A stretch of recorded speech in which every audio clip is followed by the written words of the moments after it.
Non, il n'y a pas de question.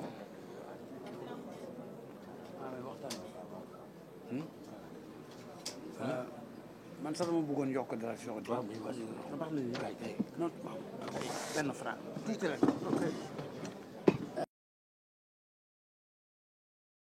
gars yi gis ngeen maître Baboucar Cissé a expliqué et a lu la loi. Vous l'avez vu sur le papier qui a été diffusé. La loi dit que le procureur de la République doit faire une enquête préliminaire. Il n'aura pas le droit de dire tu viens par la gendarmerie, la digue et toutes les organes. Ça durera ce que ça durera avec les avocats. Bon, ceci étant, je voudrais qu'on rigole un peu. Je voudrais vous faire rire un peu. Vous avez lu les journaux d'aujourd'hui.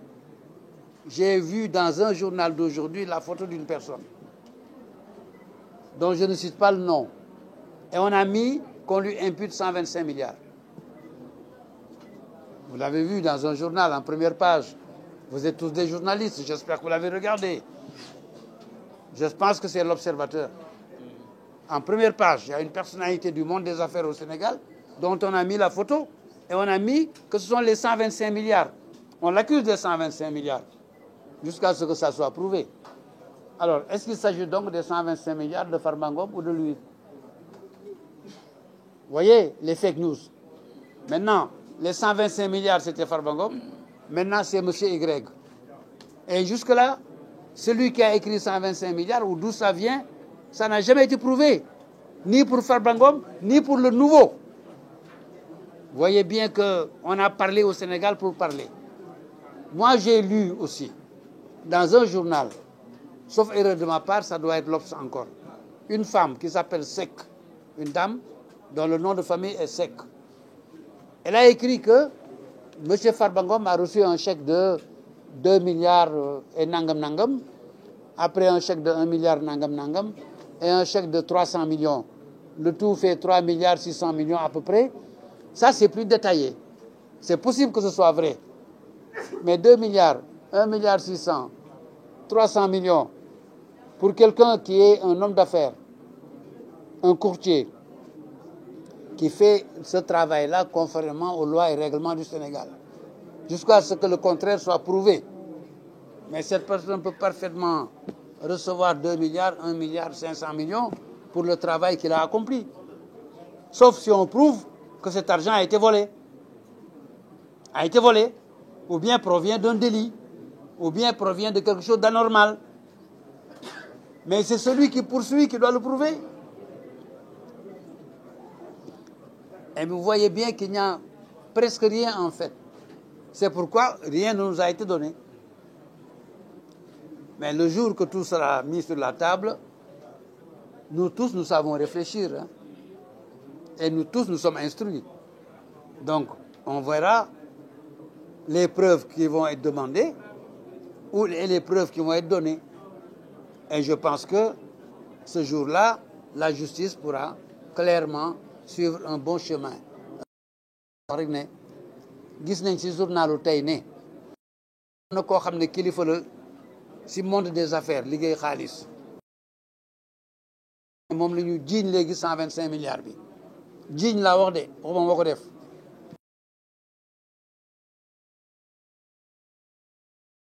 jiiñatuñ ko Farba Ngom 125 milliards bi kenn jiiñatu ko Farba Ngom parce que li ñu gis yëpp presse la kenn jiiñatu ko presse bi day jiiñatu ko keneen la ko jiiñ kon boog lu des si jiiñu Farba Ngom yi benn 2 milliards benn 1 milliard 200 benn 300 millions muy 3 milliards et quelque waaw mais loolu liggéey bi Farba Ngom di liggéeyal waaye ñu fay ko 3 milliards yoo mën a africain yi am 500 milliards seen liggéey ko duñu jeex américain bi am 10 000 milliards c'est du benn de c'est du kenn rek de c'est du benn américain rek de lu ma téeméeri américain am nañ ku nekk lopp 1000 milliards 1000 milliards de dollars laa wax de waxuma CFA pour ñoom CFA du xaalis dollar ay xaalis 1000 milliards de dollars laa wax de lu ma téeméeri américain am nañ ko c'est naqadiwul benn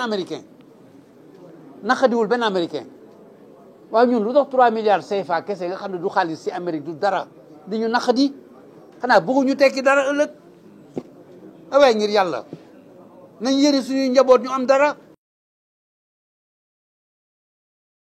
nekk ban tukki américain yi am alal nangul ko seen njaboot ñuy liggéey di am alal tey ñoo ñuy dimbali suñu dëkk di ñu lebal alal di ñu may alal ñu koy bàkkoo nag ne Amérique may nanu bàkkoo nañ ko jamono yi si journaux yi gis ngeen ko gis ngeen jamono yi ñu bàkkoo Amérique may nanu léegi nag avocat waxatul homme politique ay wax dégg ngeen li ma wax avocat waxatul homme politique ay wax bàkkoo nañu Amérique may nanu Amérique lebal nanu Amérique yi ñuy jox Amérique gënuy jox dañu nangu seen doom milliardaire dañu nangu seen doom di am alal di si fay impôt waaye ñu nangu ñu suñu benn doom am alal fay si impôt milliardaire ñu mën a may keneen ku am rek ñu la sàcc nga ku yor ñu ne la sàcc nga loolu jaaduwul ku am yor mën nañ ko ne am sa lempo fayal dagan na Amérique boo amee fayoo lempo di nga am problème bi dul jeex parce que impôt boobu mooy tax gouvernement bi am xaalis bu mu ñu may ñun kon Sénégal war na ne waa ji am na liggéey na dagan na est-ce que fay nga lempo yi bu fayee nga jox ko xale yi wan doo am kon ko looy joxe foo koy jëlee da nga koy ñaani rek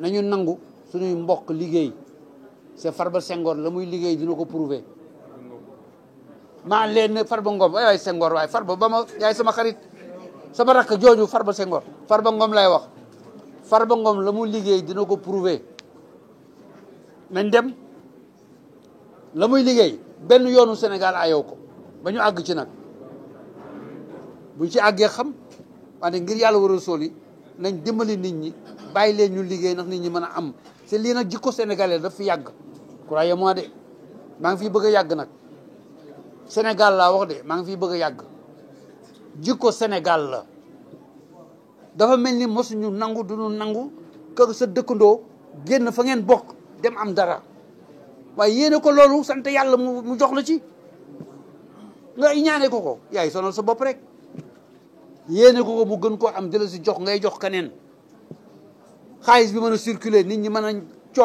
coob laa wax man si am doxal gars yi mu ngoog loolu laa bëggoon wax